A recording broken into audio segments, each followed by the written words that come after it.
everyone! Welcome to My Opinions Are Trash. Today I will be ranking this year's Best Picture nominees from both my personal opinions on them and also whether or not I think they are Best Picture worthy. So, let's start with my least favorite, which was Belfast. This was a touching film, and I can see what it was trying to do. It's about a Protestant child who gets caught in the middle of 1969 Ireland riots while his family tries to figure out whether or not it's safe to stay there. It is really sad, but something about the way the film was executed doesn't really do it for me. I mean, it really has potential, but everything seems to be kind of half done. I want to see more of Buddy being a kid, or even more of his internal struggles. We see everything play out, but we are strongly lacking his point of view despite it being about him.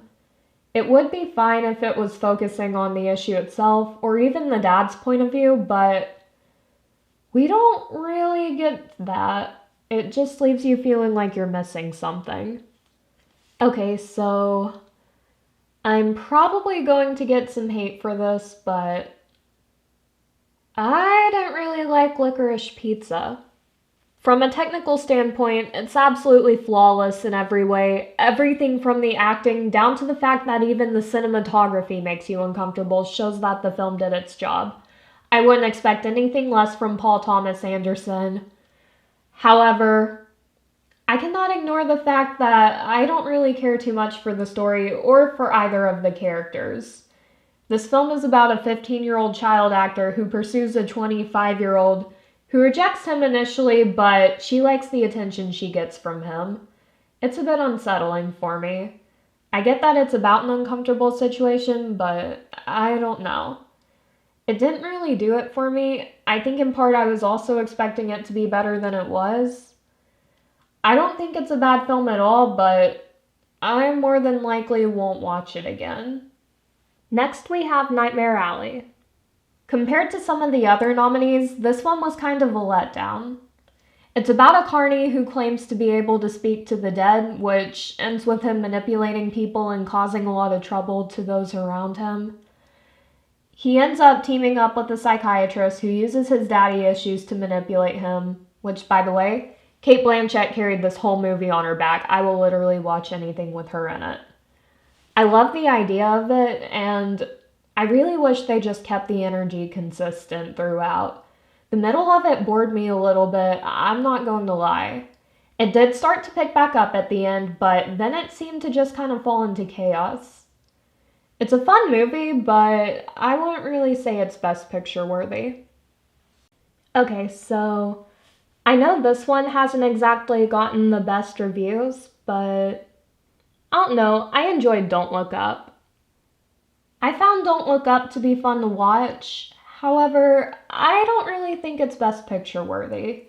It pokes fun at American culture and the media, which I can get behind.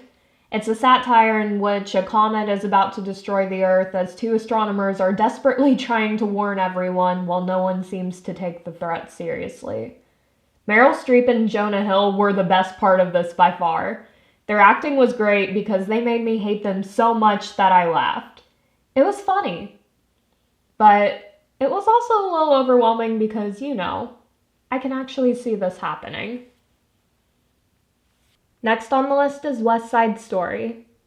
First of all, I think we were much in need for a remake of this for obvious reasons, and I love how Rita Moreno still got to be part of the cast.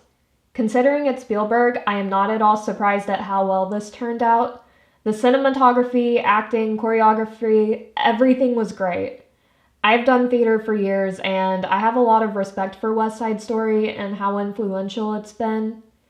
However, I am honestly not too big on the musical itself, and there is nothing that can really be done here. I will say that this remake did everything right, and I can see it winning Best Picture for sure. Next on the list is Koda. This is such a cute, wholesome film about a senior in high school who is the only person in her family who can hear. Koda stands for Child of Deaf Adults. She tries to help her family's fishing business while also trying to pursue her dreams of being a singer. This is a much more lighthearted film than a lot of these others, but I really enjoyed it. I just love seeing her relationship with her family, and I love the dad in this. I do have some others that I prefer over this one, but it's definitely worthy of its nomination, and it's worth watching for sure. Next we have Dune. What can I say? I really like Dune. Extremely visually appealing for sure. I mean, come on, look at this.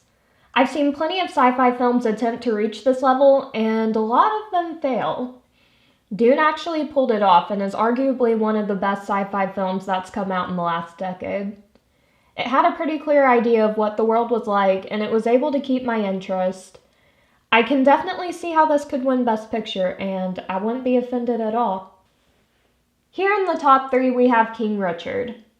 If I'm being honest, I really don't know very much about the Williams sisters, but after watching this, I'm completely invested in them, which is a sign that this film was effective in accomplishing its goal if I've ever seen one. The acting from every standpoint is good, from Will Smith all the way to the kids. There wasn't a single moment in this where I can find myself looking away from the screen. Watching everything these sisters went through, even seeing how Serena was in her sister's shadow at first, just knowing everything she's accomplished is very interesting to me. Of all the nominees, this is one worth watching for sure. So the next one on our S tier is Drive My Car. This one is literally 3 hours long, and somehow it easily kept my interest. Drive My Car is about an actor who lost his wife and starts directing a play 2 years later. During this time, he develops a bond with his chauffeur as they both connect through their trauma, and it's a really powerful film. I won't spoil it, but there's a particular scene that just completely does it for me, and it's a moment between these two characters among a really interesting cast. I know I watched it translated, but I really enjoy the dialogue. The car scenes are always some of my favorites, especially from a cinematic standpoint. With the exception of maybe one, I feel like this is the most deserving of Best Picture. And that one exception is Power of the Dog. There's nothing I love more than watching toxic masculinity fall on its ass. I don't have a single negative thing to say about this one. Beautiful cinematography. Cumberbatch and Dunst were so good in this. I love the story. It's about a closeted gay man who abuses his sister-in-law and her son, and we just watch everything unfold in what I think is beautifully paced. I love this one so much, and as far as Best Picture goes, I really think this is the most deserving. Out of all of them, this is what I'm rooting for, and also what I think is going to win. So, there you have it. Thank you for watching, and subscribe to my channel.